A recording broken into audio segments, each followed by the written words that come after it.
Welcome back to Pain-Free Periods with Stasha. I'm your host, Stasha Washburn, the period coach. I am an endometriosis survivor. Some days it feels like survival, some days it feels like a warrior. And your guide to period pain solutions that actually work.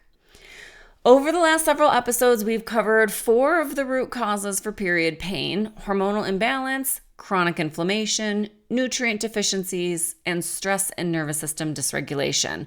We've talked about the science, the frameworks behind it, and actionable steps that you can take to start healing. Every episode is going to have an actionable step that you can take. Last week, I shared my personal story with you. And something I don't think I shared with you was how I actually got my diagnosis, and it wasn't through surgery. It was going into my OBGYN and saying, this is everything that has happened to me over the course of my menstruating life. And she said, well, if you open the dictionary to endometriosis, your picture would be right there. And I said, yes, but unfortunately, I didn't have health insurance for most of my adult life, and I couldn't get the official diagnosis. And she said, well, you don't have to have surgery to get a diagnosis anymore. You are a poster child for endometriosis. I am putting it in your file and let's start getting you help. And she gave me a prescription that day for progesterone.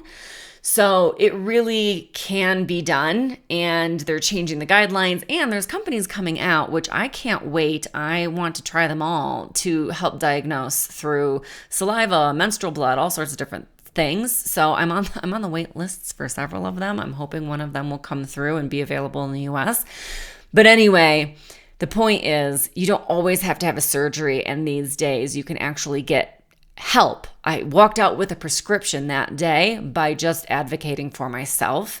So advocate for yourself if something's going wrong, for sure. I lived with the dismissal of doctors for decades, just telling me that you couldn't have endo, it doesn't start young, or you can't be having periods that painful. That's just not possible. All sorts of gaslighting and nonsense, which of course makes you doubt yourself.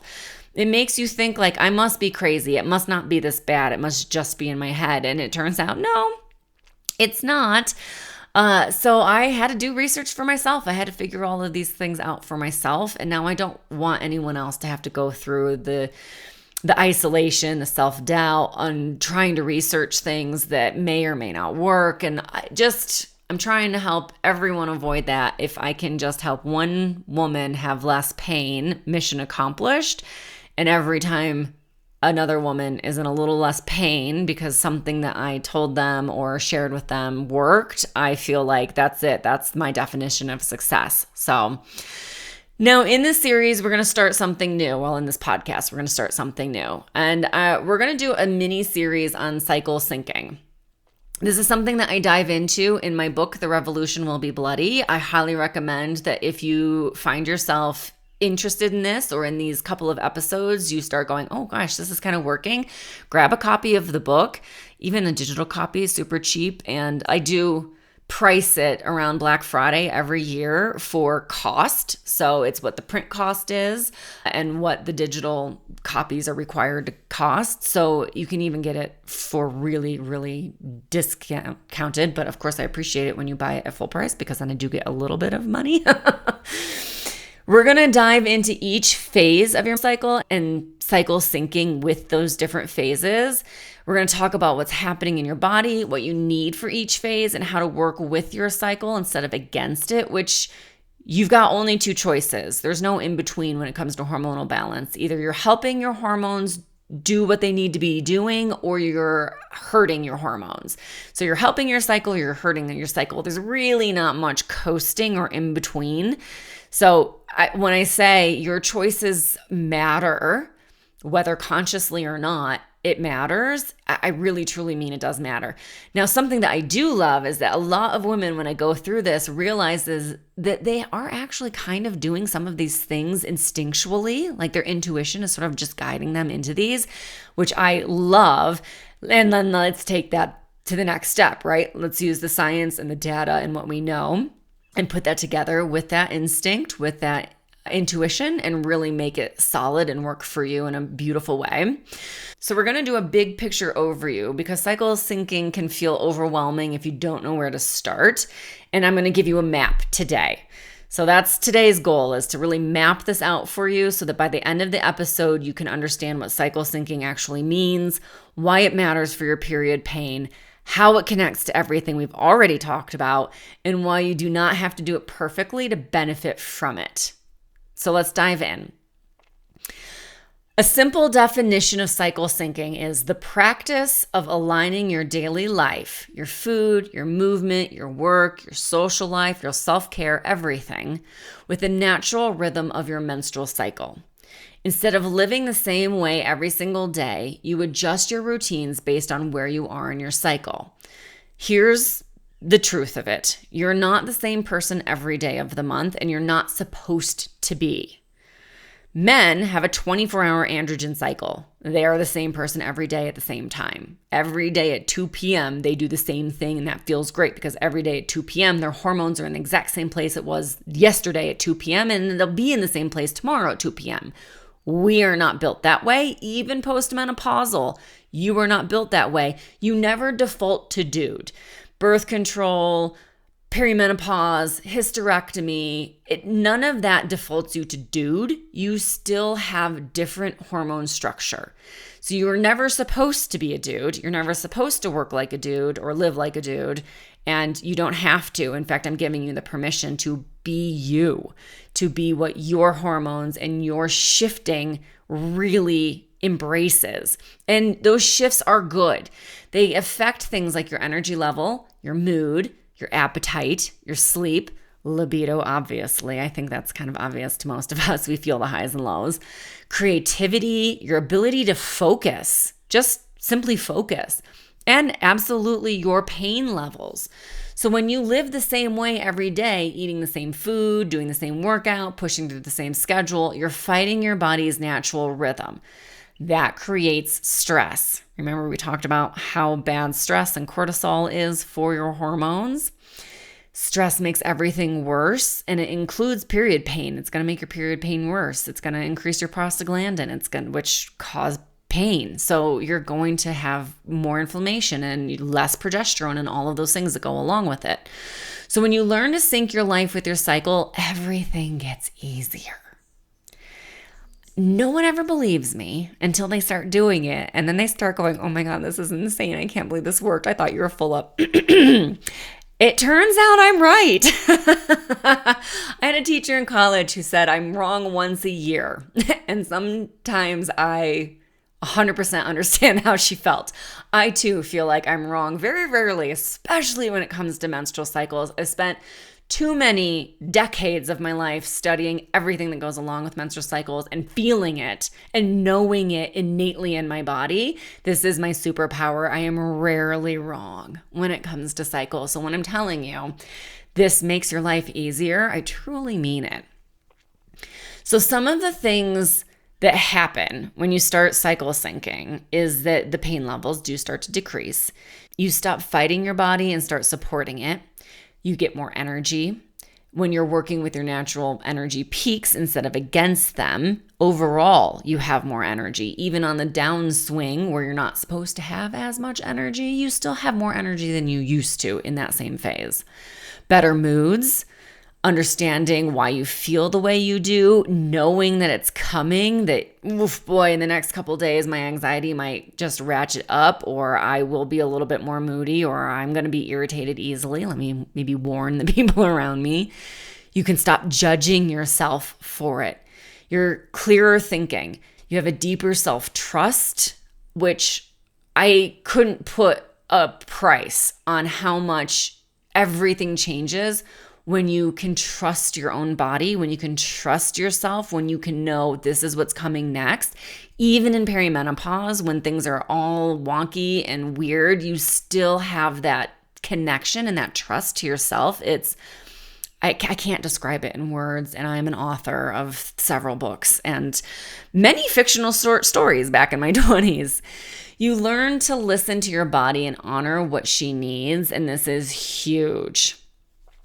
So let's connect this to everything we've already talked about. Those 4 root causes of pain that we talked about in those episodes, that hormonal imbalance, chronic inflammation, nutrient deficiencies, and your stress and nervous system dysregulation.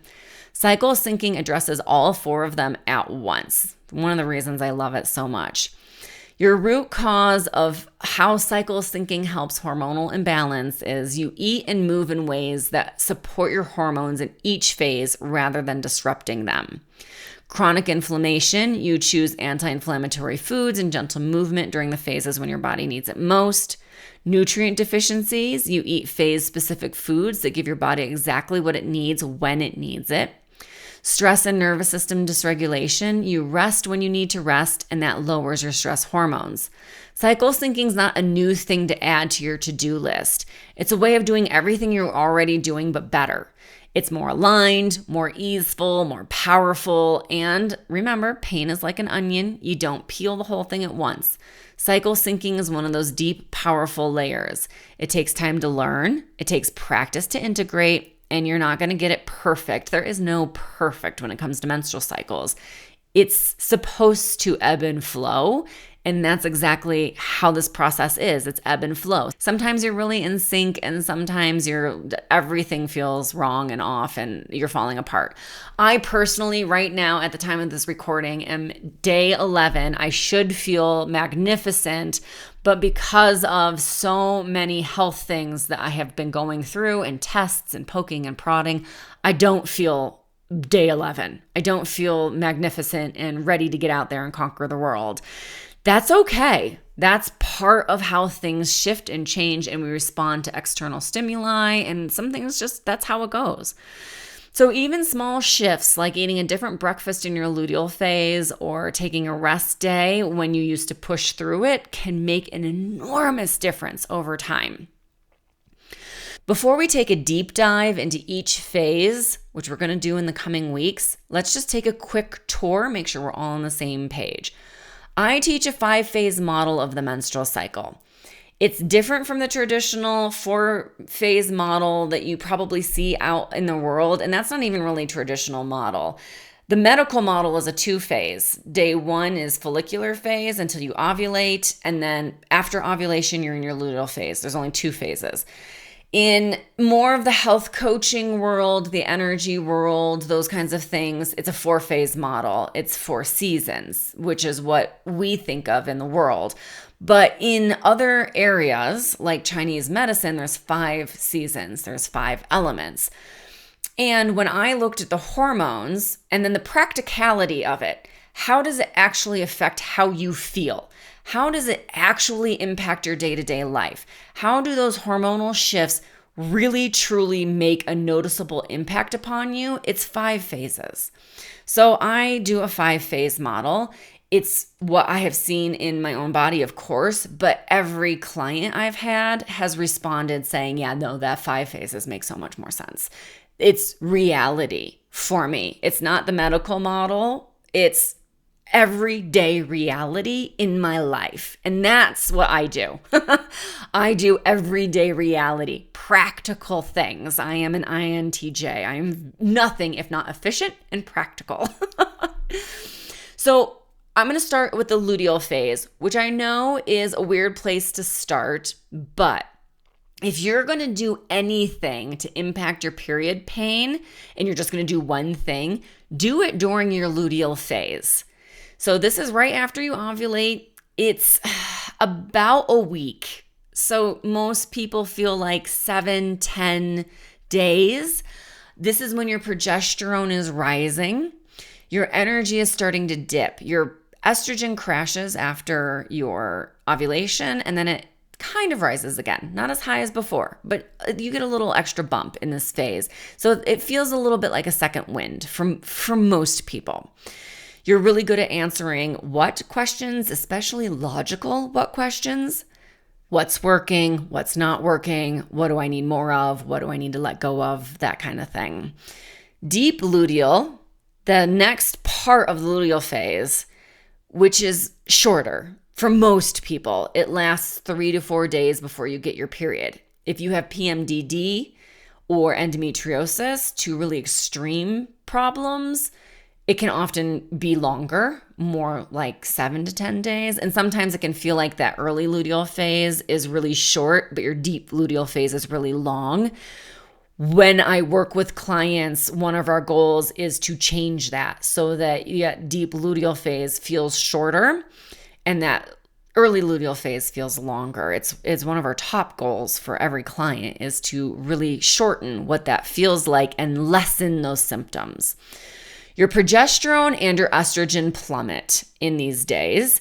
And unfortunately, for those of us with issues like PMDD and endometriosis, it's this decline that just feels like it's taking you down with it. This is when 90% of people feel like they have PMS symptoms. So PMS is not a phase of your cycle. It's a hormonal imbalance. It happens during the deep luteal phase, but it is not in and of itself a phase. And PMS is actually one of the easiest things to fix. I probably should have just started my business helping people with PMS because I would have win after win after win after win, really easy wins. But of course, no, I had to do hard things. But if you have PMS, that's really easy to fix. And it's cycle syncing that's it. Like do flow freedom for $77. You can end your PMS. It's incredible. The next phase is your menstrual phase. This is your period. It's your bleed. It's the winter. It's your time to rest, reflect, and answer why questions. That deep luteal, the difference between luteal and deep luteal is those what questions go from being logical to emotional. So in deep luteal, you kind of want to go into those more emotional questions unless you have PMDD or something that's really skewing with your emotions. But when you get to that menstrual phase, you're shifting into why questions. Why are you pursuing that dream? Why are you doing what you're doing? Why are you living the life you're living? Why are you on your path? Why are you choosing what you're choosing? Those why questions make a real big difference. And in this phase, it's really helpful to bring them forward and journal them out or talk them out or voice journal them, whatever works for you. The follicular phase, so after your period, but before ovulation, it's about a week, 5-7 days. And for some people, you can still be bleeding, but feel that follicular rise. And so this is where in the medical model, you would be in the follicular phase, this day you start your period. But for me and 99% of people, your period does not feel like a rising, lovely time. For most of us, it's winter, it's cold, it's inner, it's naps, it's hot cocoa. As you come out of that, you start to feel that rise. Your estrogen starts to rise, and that really starts to make you feel a bit more extroverted, a little bit more like, oh, actually, I do want to go do some things. And you may not have finished your period yet, but you still may start to feel that follicular rise. And that it doesn't matter because we're talking about our day-to-day life, not a scientific differentiation. So whenever you feel like, oh, I feel like I want to get out there a little bit, I want to start having some fresh greens, whatever those little signs are for you that you're moving into follicular, whether you're bleeding or not, it doesn't matter. You're moving into that follicular phase. You're listening to your body and you're doing what it feels right. For some people like myself, it can take several days after I'm done bleeding to start feeling like I'm in that follicular phase. Sometimes I will have my period and 3-4 days afterwards, I start to finally feel like I've moved into follicular. So it's not predicated on where you are menstrual blood wise. It really is, how do you feel? And it's actually a great time to ask how questions. How can you make this easier? How can you have more fun? How can you map out what you want? And how do you get that? Great how questions. And then ovulation phase, it's the shortest phase of them all. Although if you have a good deep luteal, they can be pretty on par with each other, just 3, maybe 4 days. Your estrogen, your testosterone both peak in this phase. You feel confident, social, powerful, and it's your time to go do things. It's your action phase. An egg is viable for 24 hours. That's it. So that ovulation phase really peaks right before, during, and then maybe the day after ovulation, and then it starts to come back down. So each phase has its own season: spring, summer, late summer, autumn, and winter. There's an element for each: wood, fire, earth, metal, water. There's a moon phase, so growing, full, wanting, new. Sensual system, which is the system that I dive into in The Revolution Will Be Bloody, we talk about 6 senses: taste, food, right? Smell, sense, movement and touch, sounds, and then our spiritual practices. The what, why, how, do. So this is my WWHD. We'll go through all of this as we go through it. And over the next several weeks, we're going to explore each of these phases in detail. You'll learn exactly what to eat, how to move, what to focus on, and how to care for yourself in each phase. Before I go any further, I do want to address the biggest myth around cycle syncing. The myth is I have to do it perfectly or it's not worth doing. That is never going to be true about anything. That's the patriarchy talking. It really doesn't want you to accomplish anything. It doesn't really want you to do anything. It really doesn't want you to feel good or move forward, feel better. If they really wanted women to feel better, we'd have some studies done on women, right? It's not because they want you to thrive and succeed. It's because they don't, specifically. So perfection is the absolute enemy of getting anything done. Cycle syncing is no different. It's not about perfection. It's about making connections. It's about repairing that mind-body connection, that womb-body-mind connection. It's about learning to listen to your body. It's about healing that intuition connection. It's about honoring what your body needs. You don't have to eat perfectly. That's not how this is. It's not like, okay, you can never have sugar again. I have sugar. I have ups and downs with my sugar, but I absolutely do indulge in a sweet treat from time to time. You're never going to eat perfectly in every phase, and you shouldn't eat perfectly in every phase. You should eat what feels good for you and honoring what you need to do, and then adding in those things that help support. You're not going to follow every single recommendation because nothing is for everybody. There's nothing in the world that is for everybody. That's just not, we are too unique, too diverse, and that's the beauty of humanity. Not a weakness, it's a strength, but that also means that not everything is for everybody. You need to pick and choose what works really well for you. Doing the cycle syncing, trying things and going, that one's not for me, is just as information rich as, oh, that felt really good, I'm doing that again. When I have a client who comes to me and says, I just did not like this, I'm celebrating because that means we've learned really good information. And it's not just necessarily that one thing. We can go, okay, if that didn't work for you, then probably these things aren't going to work either. We can eliminate a lot. With one elimination, we can eliminate way more things. And often we can go, okay, well then in that case, let's try this because this is far more likely to be good for you than if that's not. So it's really powerful information. There is no judgment. It's just learning. And that's what I really want you to understand as we go through this is it's not about judgment, it's about discovery. Every bit of information is powerful information. You're not going to have your whole life mapped out day to day. It's just not how cycle syncing works. It's not how your menstrual cycle works. So what you need to do is start small, pick one thing to try this cycle. Maybe it's eating a luteal phase snack. Maybe it's taking a rest day during your period. Maybe it's scheduling your most important meeting for ovulation. But you're just going to pick one thing and you're going to notice how it feels. And then you'll pick another thing and you'll notice how that feels. And you will peel the onion one layer at a time. So your action step for this week is to get to know your cycle. If you're not already tracking your cycle, start today. You don't need a fancy app. There's a link below for my free chart that you can use for the rest of your life. Super easy. You can also use a notebook and a pencil. Like, it doesn't have to be complicated. You don't need an app. In fact, I don't recommend apps, especially when you're learning your cycle, because it's telling you how you're supposed to feel instead of allowing you to discover how you truly feel. You don't want something telling you what you should be feeling or what your reaction should be. You want to discover what your action truly is, what your feeling really is. So I really, really discourage using an app for this. You can still track your period and that kind of stuff, but for actually charting and getting to know your cycle, I really, really want you to do it. It can be digital, but I really don't want you to do it with an app.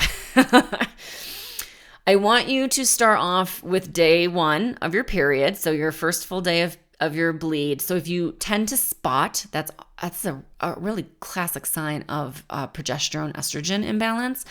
So you really want to start with day 1 when you actually are bleeding. Noting your pain level, noting your flow. Is it light, medium, heavy? And for your pain levels, a scale of 1 to 10 is great, especially if you're going to eventually take this to a doctor. Then having that 1 to 10 scale is really helpful for them. Note if there's any clots, note what your energy level is that day, or if it fluctuates. I started off strong, but I quickly ran down. What's your mood? Do this for 1 cycle and just observe. Don't judge. Don't try to change too many things. Just gather the data, because once you have that data, you're going to start to see patterns, and those patterns will tell you exactly what your body needs. And once you see those patterns, you'll be ready to start syncing. So that's it for episode 7 of Pain-Free Periods with Stasha. A quick recap of what we covered today. Cycle syncing is the practice of aligning your daily life with your menstrual cycle. It addresses the root causes of period pain, hormones, inflammation, nutrients, and stress. There are 5 phases in my model: luteal, deep luteal, menstrual, follicular, and ovulation. Each phase has its own power: what, why, how, do.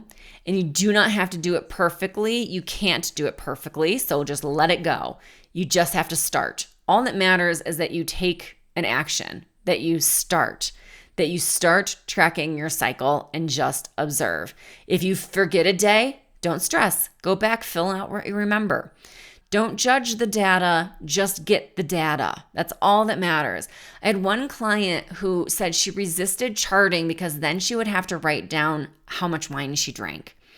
It took her like a cycle to realize that was the problem. That was where the hesitancy was, because she was writing everything down, but then she wouldn't write down her wine consumption. And so she just would stop. And then she wouldn't do it for a couple more days because she was judging herself.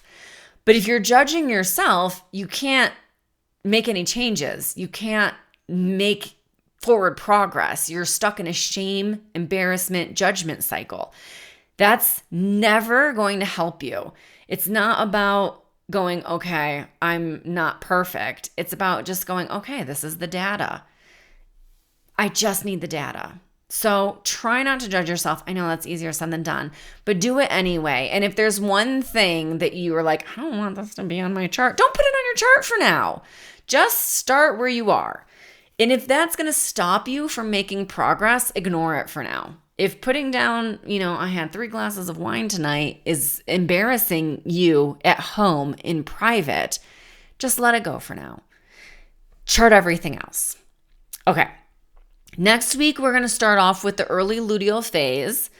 So we're talking about the what phase. This is going to be your late summer phase. So envision, when you're sitting on the porch, the days are starting to get shorter, but it's still hot during the day. You're still wanting an iced tea. You're really enjoying those last sun rays before autumn really kicks in. It's your earth and your wanting moon phase. We'll talk about what's happening in your body, what you need, and how to support yourself through it. If this episode helped you, please share it with someone who needs to hear it. If you have a bestie, take them on the journey with you. Have her listen to this episode as well, and then do this together. Be a team. If you need help or support, absolutely feel free to email me, stasha@theperiodcoach.com. Please post on social media, tag me at Stasha Washburn. I'm here to help. Let me know if you've ever tried cycle syncing before, if it went well, if it didn't, if you crashed and burned, that's all okay. Not, like I said, perfection is impossible. You cannot be perfect at this, no matter how hard you try. If you're ready to go deeper, I work one-on-one with clients to help them understand their cycles and create personalized plans. Absolutely, of course. You can also read my book, The Revolution Will Be Bloody. And like I said, jumping into flow freedom can be really incredibly supportive and helpful. And it's less than $100 at $77. So also jumping into flow freedom can be a really good way of helping support yourself at a lower cost. Remember, the revolution will be bloody, and it starts with learning your own rhythm. Until next time, take care of yourself. You are worth it.